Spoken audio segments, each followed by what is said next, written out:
Fabulous. Alrighty. Hi, everyone. Welcome to our June webinar on breaking the stigma and on men's mental health in the workplace. So as an industry like ours, we're so focused in the construction world on safety and making sure that our bodies are safe, right? But what happens when our brains or our coworkers' brains aren't?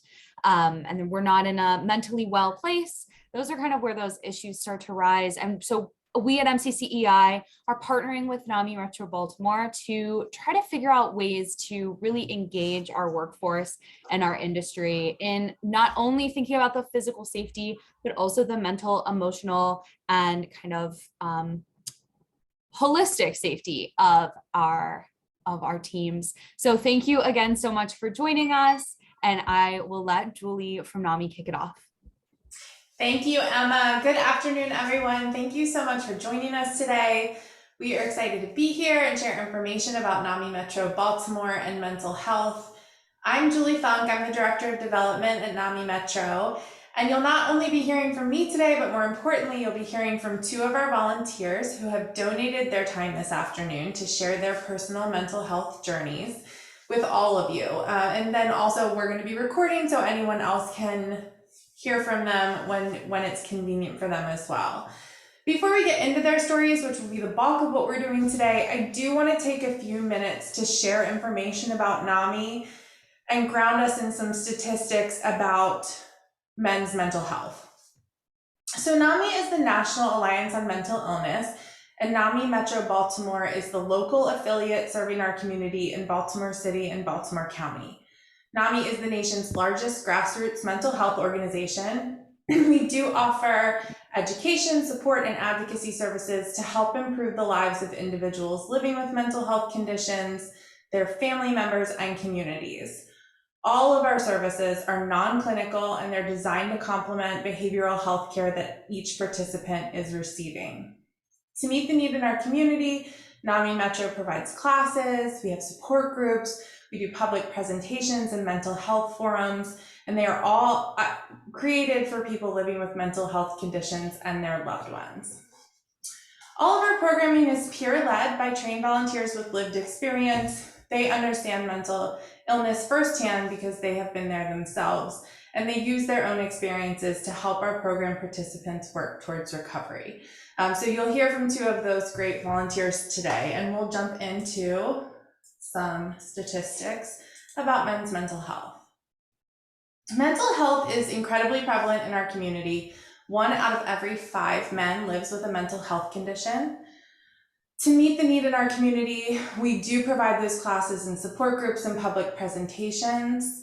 There are 248,000 adults in Baltimore City and County living with a mental health condition. And some of you have heard me say this before, but just to be able to picture it in your head, it's the equivalent of 4 full Ravens stadiums. 1 in 20 adults experience serious mental illness each year. In Baltimore City and County, 71,000 adults have a serious mental illness. There are 5 major mental health problems that impact men. So I'm going to go through each one of those with you and share. And I did say this in the beginning, but if you have questions along the way, please feel free to jump in and ask. You can also use the chat feature. So, we want this to be helpful to you. So feel free to engage in whatever way feels best to you. Depression. Over 6 million men suffer from depression each year. Male depression often goes undiagnosed. Men are more likely to report fatigue, irritability, loss of interest in work or hobbies, rather than feelings of sadness or worthlessness. The second major mental health concern for men is anxiety. There are 19.1 million Americans aged 18 to 54 who live with an anxiety disorder. More than 3 million men have a panic disorder, agoraphobia, or another phobia. The third is bipolar disorder. 2.3 million Americans are affected by bipolar disorder. An equal number of men and women develop this illness, and the age of onset for men is between 16 to 25 years old. The fourth is psychosis and schizophrenia. 3.5 million people in the US are diagnosed with schizophrenia, and it's one of the leading causes of disability. 90% of people diagnosed with schizophrenia by the age of 30 are men. And the fifth one we don't talk about enough, and that's eating disorders. Males account for an estimated 25% of patients with anorexia and bulimia, and an estimated 35% of those with binge eating disorder. And men with eating disorders are less likely to seek professional help than women. I also want to touch on substance use. 1 in 5 men develop alcohol dependency during their lifetime. Homosexual men are more likely to have higher rates of substance use disorder than heterosexual men, and male veterans, regardless of their form of service, experience nearly twice the rate of alcohol and drug use as women veterans. It's also important to talk about how this impacts men of color. Men of color and men of diverse racial and ethnic backgrounds face additional challenges when it comes to looking after their mental health. According to Professor Anderson, who's the former CEO of the American Psychological Association, in the United States, Black and Latino men are 6 times more likely to be murdered than their white peers. American Indian men are the demographic most likely to attempt suicide. Black men are most likely to experience incarceration. And the stigmatization of help-seeking behavior by men of all races, add that to the stressors faced by men and boys of color, and we're seeing an increased number of mental health problems in this category. These challenges can manifest as substance use disorder, acting out through violence and aggression, which can lead to even more stigma and a continuation of this cycle. Physical symptoms are really important. We know that oftentimes mental health conditions can present as physical symptoms and often get overlooked. It's also true that men can experience physical symptoms of mental health conditions very differently than women do. So specialists point this out, that women and men experience different symptoms of the same mental health issues. It can partially be a side effect of divergent views on mental health. For instance, the National Institute of Mental Health explains some men with depression hide their emotions, and so they seem to be angry, irritable, or aggressive, while many women become sad or express sadness. They also note that symptoms of depression are psychological, such as racing heart, digestive issues, or headaches, and men are more likely to see their doctor about physical symptoms than emotional symptoms. Self-medicating with alcohol and other substances is a common symptom of depression among men, and this can exacerbate mental health problems and increase the risk of developing other health conditions. Suicide. More than 4 times as many men as women die by suicide in the US. In the last study that was reported by the National Institute of Health, of all of the suicides in a year, 79% of those were men. Male suicides have been on the rise since 2000, and it is currently the 7th leading cause of death among males. Gay males are at an increased risk for suicide attempts, especially before the age of 25, and the highest suicide rates in the United States are found in Caucasian men over the age of 85. Factors for suicide include social isolation, substance use disorder, unemployment, military-related trauma, genetic predisposition, and other mood disorders. These all put individuals at a higher risk for suicide.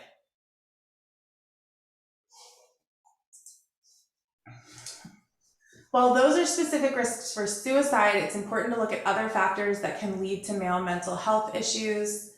Sexism is a big factor. Men who strongly conform to typical masculine norms may be more likely to experience poor mental health.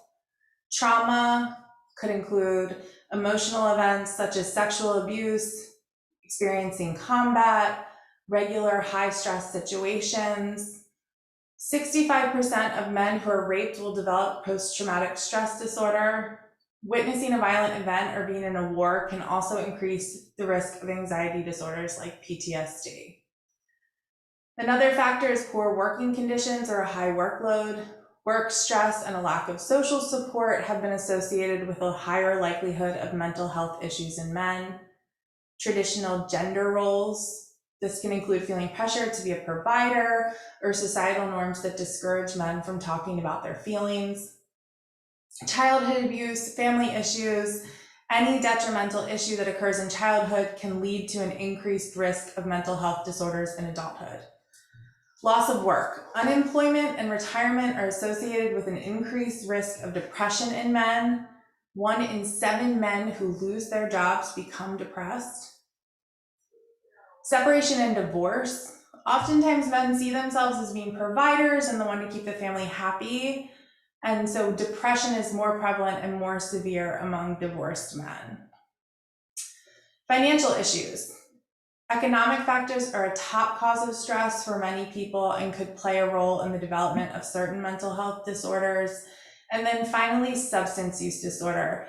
Men may be more likely to use drugs and alcohol as a means of coping with mental health issues, though we know that self-medication can make things worse in the long run.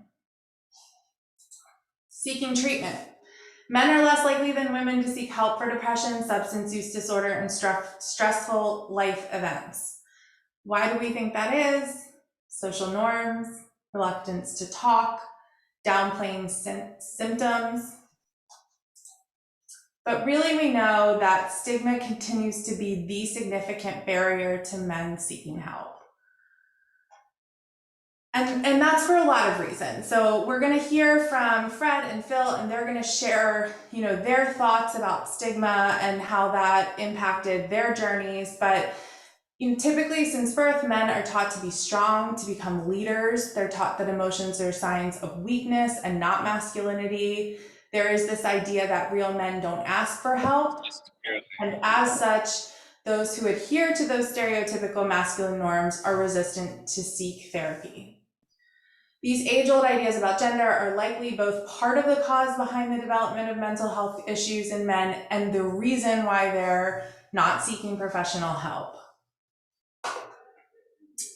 In a recent study that was put on with 540 men with no direct experience of suicidal ideation or depression, more than a third admitted to holding stigmatizing beliefs about mental health issues in men.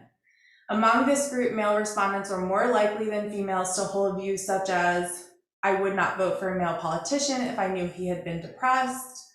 Men with depression are dangerous. Men with depression could snap out of it if they wanted to. Among those respondents with direct experience of depression or suicidal ideation, more male than female respondents said they would feel embarrassed about seeking formal treatment for depression. Another problem is that research on men's health issues is given a relatively low priority. There's a lack of funding and attention, and it can perpetuate this mistaken belief that no one cares about men's mental health. Men also don't want to be a burden to others. If they can fix it on their own, they will. However, not discussing these feelings with family or friends can cause social isolation. It can exacerbate relationship difficulties and worsen those feelings of depression.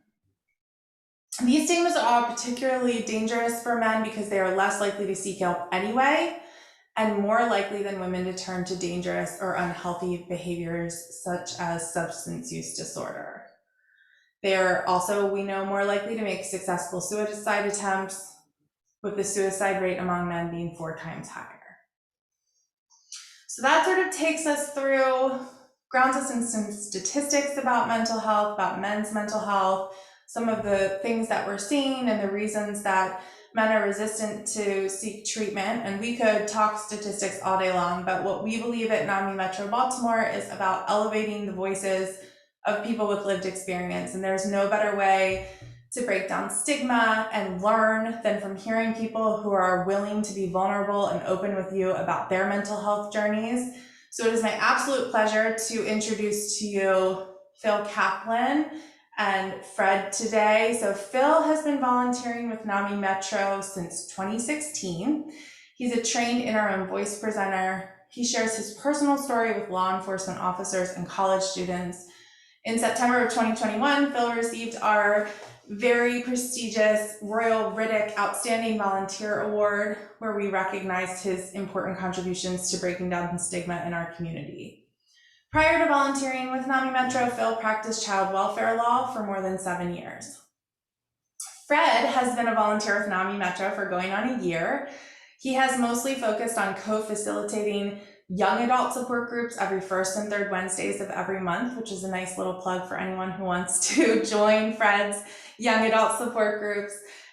He has done a few interim voice presentations, and when he's not volunteering, he works as an insurance agent seeking to help individuals and families protect themselves financially. So I am going to stop talking and I will turn off this PowerPoint so that we can all focus on Fred and Phil sharing their stories.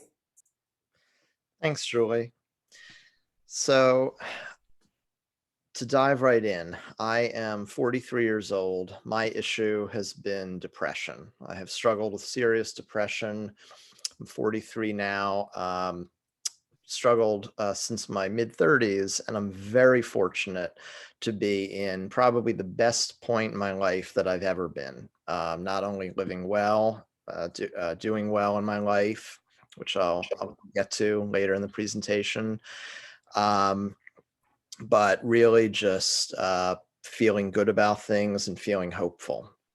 But I have been through some very, very painful times, and I'll go into more detail about that. So going back to, let's say, my early 30s, I was working at my old job. I was a lawyer in the child welfare field, as Julie said. My job specifically was to represent parents in custody proceedings initiated by social services. So in effect, defending parents in custody cases involving allegations of abuse or neglect or some kind of other child safety or welfare issue. Obviously a very, very tough job, but one that I'm proud to say I did very well.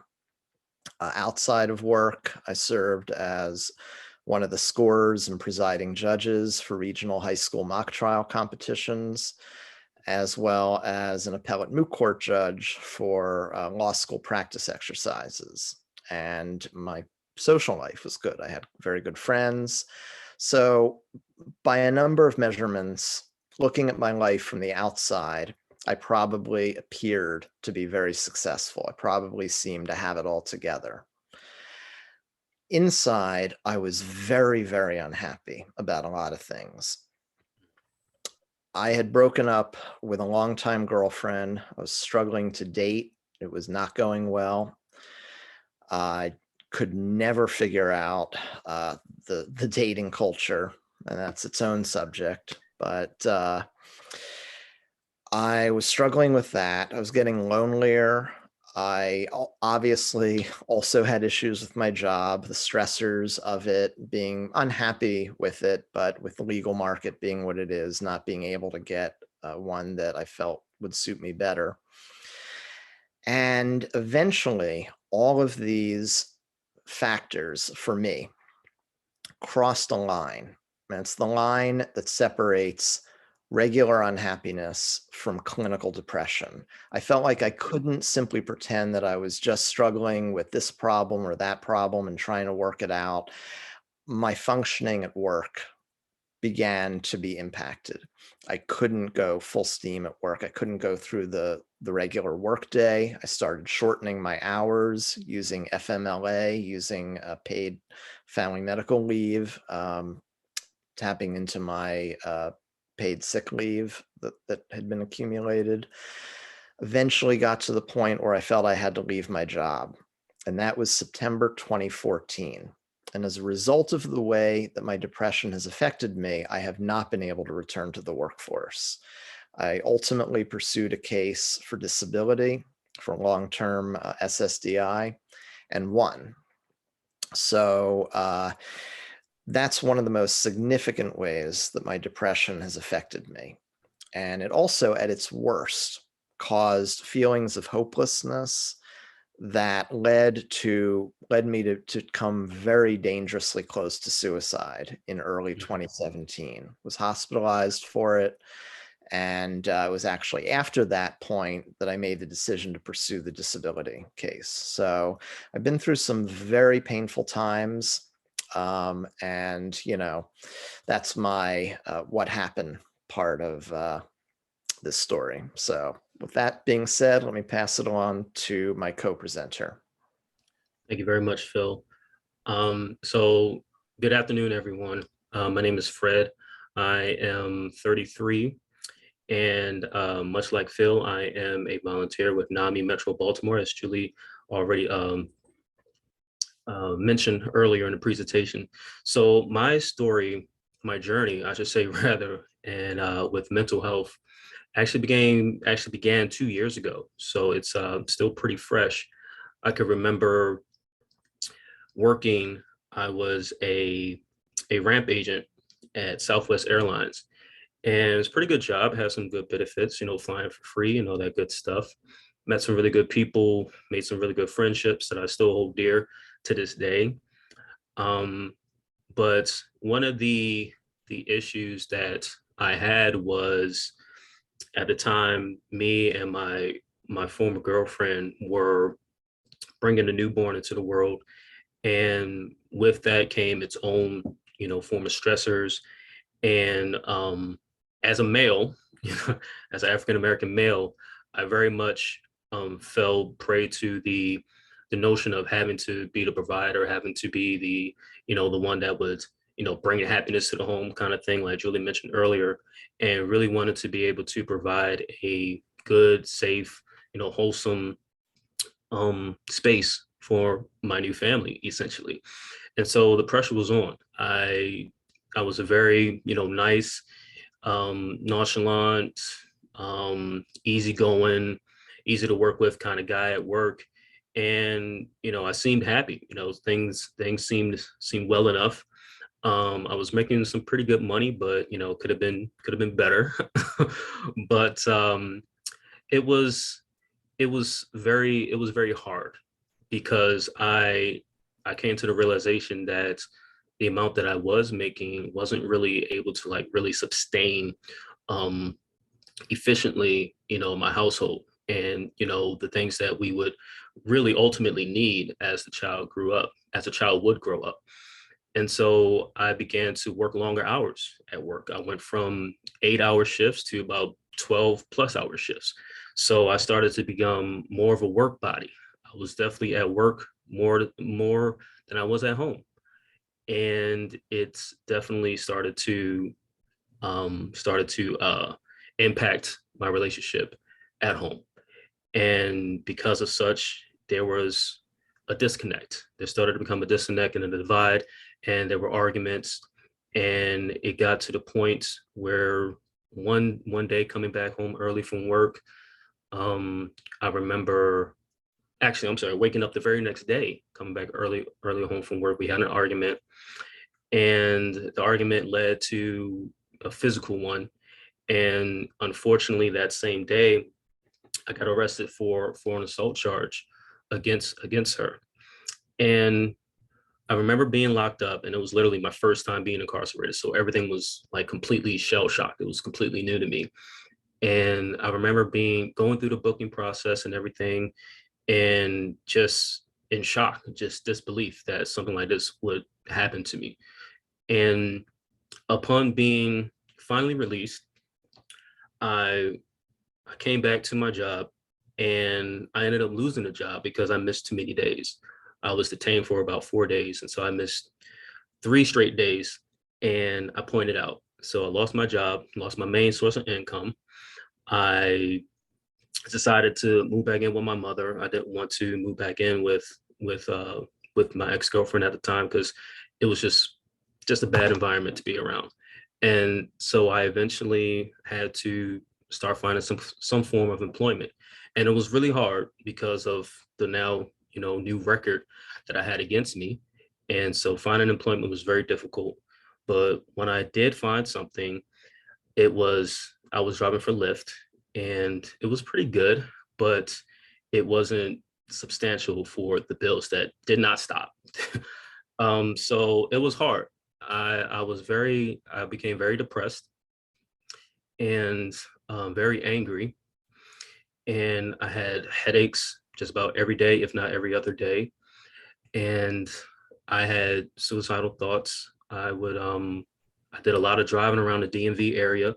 So I was in Baltimore, Virginia, and DC. And a lot of times driving back home from a long shift of driving, there were times that I wanted to just drive off the side of the road and just let it in there.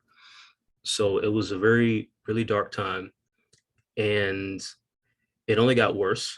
Um, Unfortunately, the following year, my grandfather and my mother passed away, literally months apart. And so now grief was added to everything that was already on my plate that I was very new to and wasn't really sure what it was at the time. So there was a lot of having to deal with grief on top of depression and just being anxious with what was the next step, what was the next thing to do.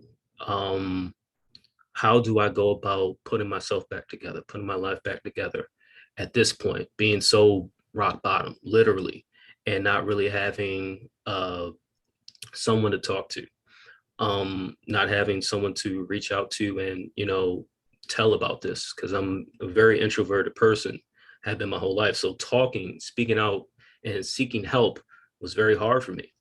And so I was really in a bad place.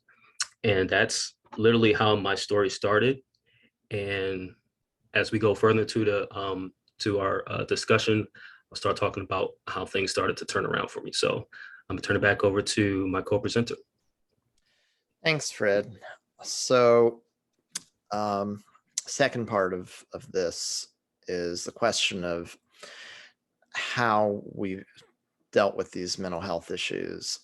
And when I think of like what has helped me, especially during some of the worst times that I've experienced, I like to break it down into two categories. There's the category of being able to accept the limitations imposed by my mental health issues. And then the second category is being able to take advantage of the resources available to me. And they both kind of fit together. When I think about the first category, I think of things like, being able to understand that as unpleasant as even as specifically painful as it can be for a man in a society that tells men that their self-worth is often measured by their outward success and their status and their jobs and their financial ability, things like that, to be able to say, all right, I can't control the fact that because of my depression, I'm long-term unemployed and I'm on disability and I'm being supported financially by family. I can't control that. I need to stop beating myself up about it. And being able to get to that point was critical for me. It involved a lot of time that passed. Remember, I had mentioned that I quit my job in September 2014. And it wasn't until March of 2017, 2.5 years later, that I made the decision to pursue the disability case.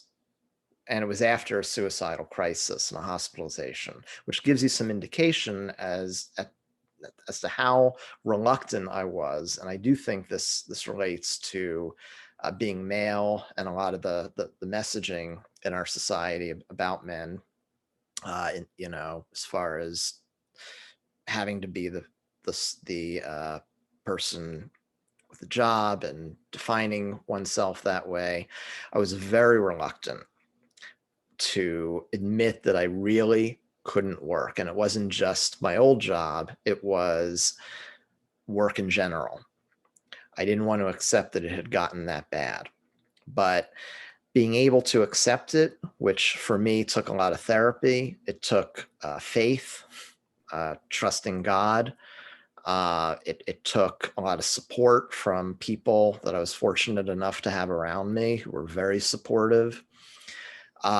But being able to accept the limitations imposed by my depression was critical to getting through. And the other part of it is being able to take advantage of the resources, which means simply for me, it meant being able to make the choice to seek out a therapist and go to therapy regularly. I found a great licensed professional counselor that I saw mostly twice a week for years. I actually stopped therapy about 1.5 years ago because I got to a point of improvement that we both concluded I no longer needed it. I'm very happy about that. But I saw this therapist for over 7 years, through my mid-30s to my early 40s, through the worst of my depression. And he was instrumental in being able to work with me on these issues. Finding NAMI. NAMI has been a lifesaver. I will say to anyone, my involvement with NAMI in Metro Baltimore, especially as someone who couldn't be a part of the traditional workforce, being a volunteer allowed me to feel productive. And especially with the In Our Own Voice program, with the presentations that Fred and I do, where we talk to different groups about our experiences, it allowed me to feel heard. And it allowed me to connect with people about my story in a positive way. That was critical. And again, all it involved ultimately was simply contacting NAMI and deciding to follow up, because NAMI and the In Our Own Voice program, it is there for people who are willing. So all of this, and obviously making the decision to pursue the disability case, all of this, being able to accept the limitations and impacts of my mental health issues, and also the choice to take advantage of the resources available, have been what has helped me. So, Fred? Thanks very much, Phil. And just like Phil, what really started to work for me, in addition to my own personal journey, was literally the acceptance. Was definitely one of the first keys, was the acceptance of the fact that I was not okay. And so going back to the incarceration, just briefly, what blossomed out of that, unbeknownst to me, was one of the biggest pillars that really helped turn things around for me. And that was literally counseling, therapy. So with the incarceration, because it was literally my first offense, the judge lessened the sentencing from a felony to a misdemeanor. And instead of doing 6 months jail time, which it would have been, I had a year probation, supervised probation, and I had to go through a rehabilitation course. So I saw it as therapy, because that's basically what it was, because that's what I ultimately needed. And that's ultimately what it was. I remember going down to the program site, meeting with the person that was overseeing the sessions, and it was an African American male, and unbeknownst to me, that would become one of the greatest friendships that I would ultimately make. And to this day, still contacting him, still reaching out to him, still talking to him, still listening to him, still it's almost like we still have therapy, even though the session is long over with. But the thing about it is that it was a group session, so there were other males, other men my age, much older, much younger, that all had similar charges on their record, and we all had to go to the program. And I can remember there being a lot of anger initially in the program, but the way that my therapist oversaw them he just literally asked us questions and just let us talk, just let us be, people that were, hurting, in pain, angry, just sharing their experiences, sharing themselves. And the more and more we did it, the lighter we felt. I know the lighter I felt, the better I felt about, my situation, funny enough. And it got to the point where I would go to the sessions way before they started just to talk to him. And that was the norm for, it was 26 weeks. So yeah, that was the norm for all the way up until the end of the session. And it helped tremendously. Very much opening up and talking helped me tremendously, especially growing up in an area, because I sort of lived in a hood in Baltimore. So coming up in an area where, it was very much taboo to talk about how you were feeling, as a guy, as a young Black male, it was very much taboo to express how you felt. You were viewed as soft, you were picked on, you were very much, laughed at, if not bullied. And, just being so used to clamming up and keeping to myself, keeping my feelings to myself, my emotions to myself, not opening up, it became so habitual for me that to find myself doing it freely, openly, eventually to the point where it's not forced, was very therapeutic, very healing for me. So that's really sparked the whole turnaround, was being open and being willing to share myself and my experiences, and very much doing presentations like this with NAMI. So how I eventually found NAMI is another little funny story. So in addition to the therapy, I started researching mental health. I started digging into what exactly was going on with me. Like, why was I why did all these things happen to me? So I researched a lot. I did a lot of digging into Google, Facebook. I found different support groups.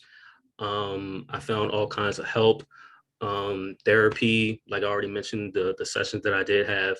And I found a Facebook group that was pioneered by a woman, Kelleen Diana, that was a former employee with NAMI, funny enough.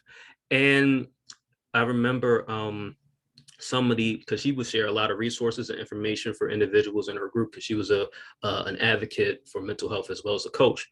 And there was one time I remember she shared something about NAMI. And so I was like, hey, what the heck? I trust her. Let me go ahead and see what's going on with NAMI. So I did, and I'm glad I did, because it opened the door for me to be able to do things like this. Presentations, the In Our Own Voice presentations, as well as, co-facilitating support groups like the ones that I was a part of, essentially. And so my whole thing with that is, it's helped me to continue to know that, there's other people out there who go through similar things, if not worse. And, just hearing different stories and getting encouragement and support has been one of the greatest things that's helped as well, is, knowing that I have an opportunity now to be able to help others who may not have been in the same position I was in, but who are living with a mental health disorder that is affecting, them in some form or fashion. And just being able to have a safe space for them to come to and share is phenomenal. So those things have definitely helped me turn around, and it's helped me in my relationships outside of NAMI and outside of therapy. My family, I've been able to talk more openly with my family. I have 2 older sisters, and like I mentioned earlier, with the grief, we all were dealing with the grief in different ways, but because of me being more commonplace with talking at this point, it was easier for us to really share how we felt about the losses and how we were dealing with them and things like that. I was able to talk to my father a lot more. We were able to establish a better father-son relationship. Unfortunately, he wasn't there majority of my life. So now that, I'm a little older and we're able to talk more, it's helped in that regards as well. And even now, I was able to get things cleared out. Still working on things with my ex-girlfriend, but we're starting to really work on our co-parenting for our son. And I even got married, which was something that I said I would never do, but it has been something that has just added to the wealth of support that I already started garnishing with NAMI and with the other support groups that I found on Facebook. And, now my wife, just another pillar of support and, warmth and love that I very much needed and was very much amiss for a long time. And it took something as extreme as the incarceration to open my eyes to the fact that, I needed something, I needed a change. Something had to happen. I had to open myself up like this. Otherwise, who knows what could have happened? Things could have got worse. But doing things like this, volunteering with NAMI, getting therapy, getting help, speaking out, advocating for myself, and really seeking, more ways to better myself and continue to grow, and heal on my journey has been really, really impactful for what's been working for me. And so that's my take on what's been working for me thus far. And I will toss it back to my co-presenter. Thanks, Fred. So this is the last segment, What's Next, where we just give a little snapshot into our lives now and look to the future. I'll be very brief. I know that we have limited time and we still want to get to questions and answers. So a few things. I am, as I said in the beginning, doing very well, thankfully. Been through some very horrible times, very painful times. Got dangerously close to suicide, and I'm so glad that I stuck around. Best part of my life now, I'm in a great relationship. My girlfriend and I are head over heels in love with each other, and planning to get married next year. That's going well. She is totally supportive of my work with NAMI, knows about just everything with my background, and is just amazing. I never, in all the years of loneliness that I had, I never could have imagined how great it was, how great it would be to really meet the woman who's right for me. So that's the best part of things now. As I also said, I got to a point about 1.5 years ago where I felt I didn't need therapy any longer. My therapist and I agreed that we would terminate our sessions. I'm going to continue with my work with NAMI because I love it, and hopefully just continue to be a voice as someone who is willing to be open about mental health. Men who are willing to do that, men like Fred and me, are unfortunately unusual. There are not a lot of men who are willing to really be open, and I guess, that's one of the things that I hope to be a part of changing. So with that being said, let me pass it on to my co-presenter. Thanks. Thanks again, Phil. So I'll be brief as well. So what's next? My work with NAMI has been, like I mentioned before, very encouraging for me. And, just to know that there are individuals out there that, are going through things that makes my experience seem like a slap on the wrist.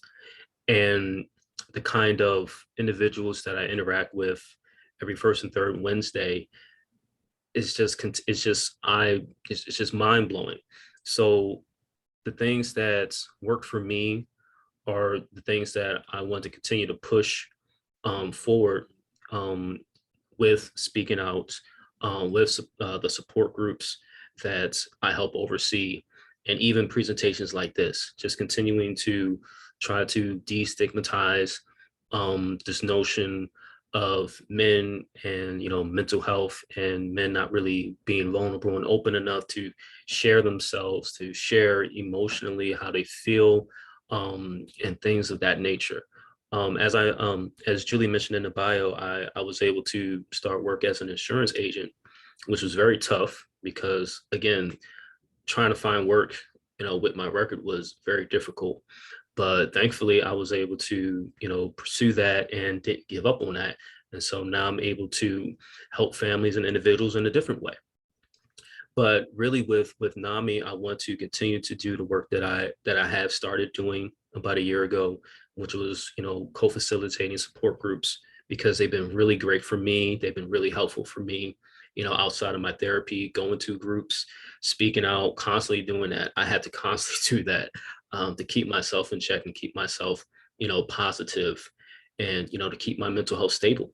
So doing things like this, and, volunteering in as much capacity as I can without overwhelming myself, are some of the ways that, I want to continue to push the envelope and continue to help destigmatize men, and, how they live with mental health. And so with that being said, I believe that brings us to the end of our me and Phil's presentations. And I believe we're moving on to the Q&A, or back to Julie. Yeah, I want to thank you both so much for taking us through your journeys and sharing, what happened, what helped, what's next for y'all. This is the point in these presentations where we do open it up to questions. So if you want to, come off or mute and ask a question outright, that's fine. If you'd like to put something in the chat, both Fred and Phil, I think you can tell, are open to answering those questions that you might have for them.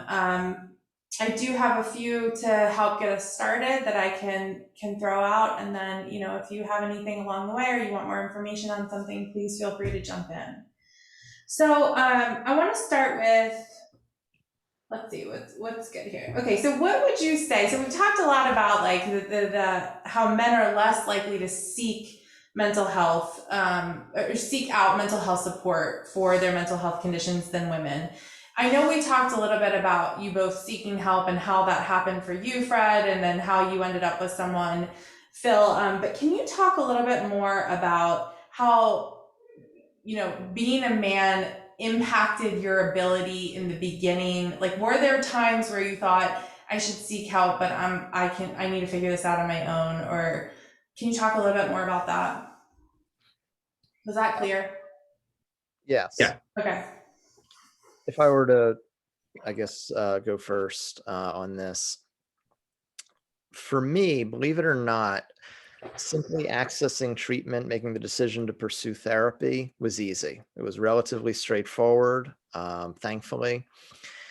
The real tough part, which I kind of hinted at a certain point during my presentation, was making the decision to pursue the disability case.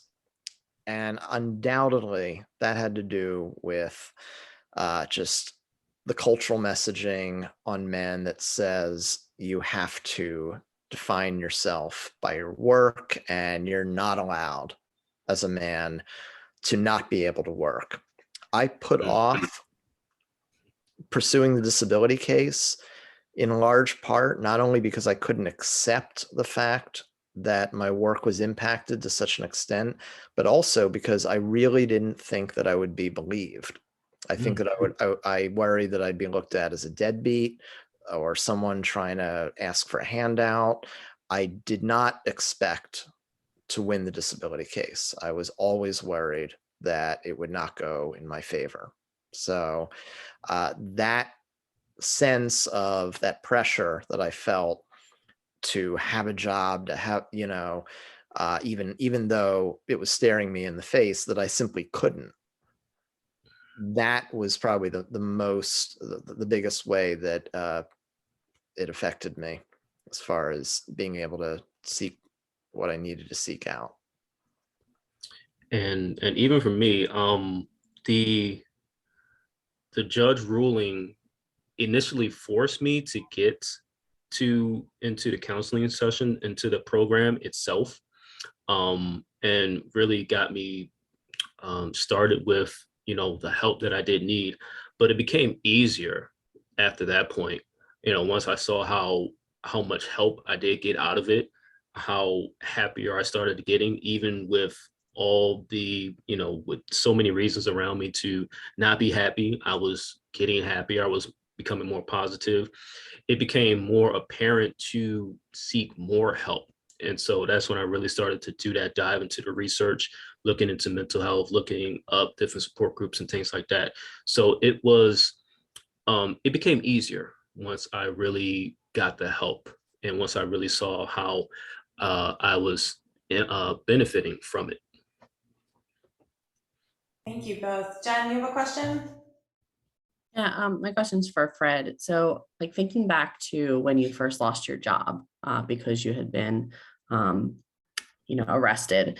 I just think like if that judge hadn't changed your sentence or your charge to a misdemeanor, it would have been really hard for you to get reemployed anywhere, right? So I was thinking like, thank God that happened. But also your first employer, we need to do better as employers 3 days of missing work, but come on, that is not, when things happen, you obviously couldn't come to work, right? It's not like you chose not to come to work. I think as employers, like we need to be doing better when it comes to understanding that life happens to people and that work isn't the most important thing in life. And what if you had been in the hospital for 3 days, would they have fired you? While I'm on a hospital bed. Right. So it's frustrating because like, thank God you were able to, get the charge lessened and then get employed, because I can imagine it would have been even worse for you. And that's why I'm thinking like just the steps backwards. Like it could have been, if that hadn't happened, then you would have lost a job and had a really hard time to find one again. Yeah. And it just really, I know, like Phil, you had said like you can't be employed, and that's it's great that you took the steps to get the disability. And my father has been on disability for a very long time for both PTSD, but it also started off with a physical thing, and I know he struggled with that as well, not being a provider, and everything. But it took a really long time for him to finally go through that disability part. So, it's just, and Phil, I remember your story before, your employer was supportive to an extent, right? And then they weren't anymore. And so I just, we got to do better as just employers in general, as a workforce in general.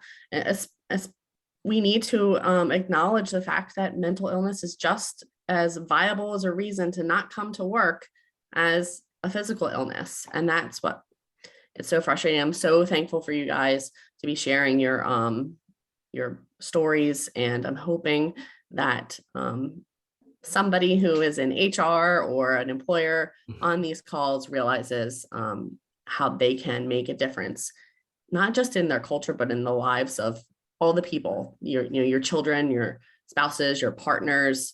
It's a domino effect. Thanks for sharing your thoughts on that. I 100% agree. So thanks. Yeah, I second that. It was, it was definitely a blessing in disguise, that my job was very strict in that regards, because I was able to have time literally for myself, which is literally what I needed at the time. Of course, going back into work and being able to, bring some money, perhaps some income coming in, would have been fine and dandy. But at the time, I really needed to have that me, myself, and I time to really work on myself. So it was a blessing in disguise. But yeah, the workforce is definitely strict on these kind of things, and I'm definitely hoping that somehow, some way, that will eventually be eased up a bit, because it is definitely prevalent. There's and I don't want to do like a little shameless plug, but I'm telling you, some of these support groups, listening to some of these people, a lot of the stressors come from work-related experiences, being overwhelmed at work, being injured at work. It's a lot of the times it's work-related.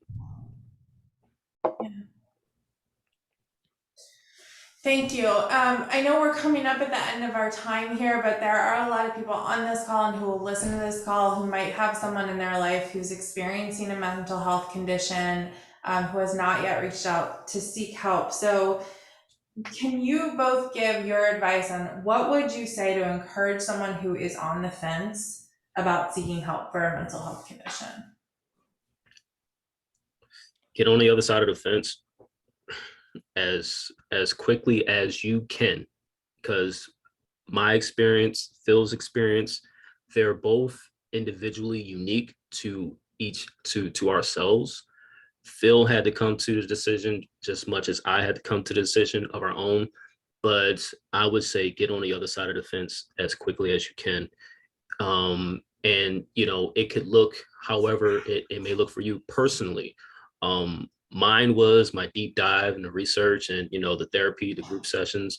Phil was his own, he had his own journey, but definitely get on the other side of the fence. You never know what might come out of you taking that leap of faith, essentially. Absolutely, 100% agree. I have never regretted my decision to open up to seek treatment, but also to really get involved with the world of mental health advocacy and education and stigma fighting. I've never regretted any presentation that I've done. And I've also never regretted even just opening up to people that I don't know very well, casually, because why should I hide it? This is the thing. And I want to end, I guess, if I were to end with one thing, with one thought about all this, particularly to answer this question, and this relates to toxic masculinity, which I know people can sometimes have a problem with that phrase.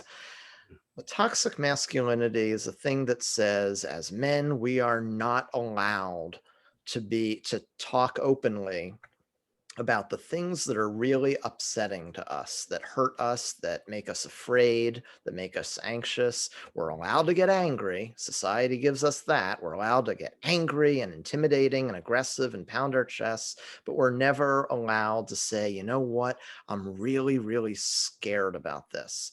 And I'm watching the clock. I have to make this point about, with the dating culture and the way that being single and lonely was such a major part of what led to my depression. Being single and trying to navigate the horrible dating culture that's out there is something that not a lot of men want to talk about. We put it at a distance with humor. We try to laugh it off. We try to trivialize it. And as a result, a lot of people trivialize it. And there's so much pain there.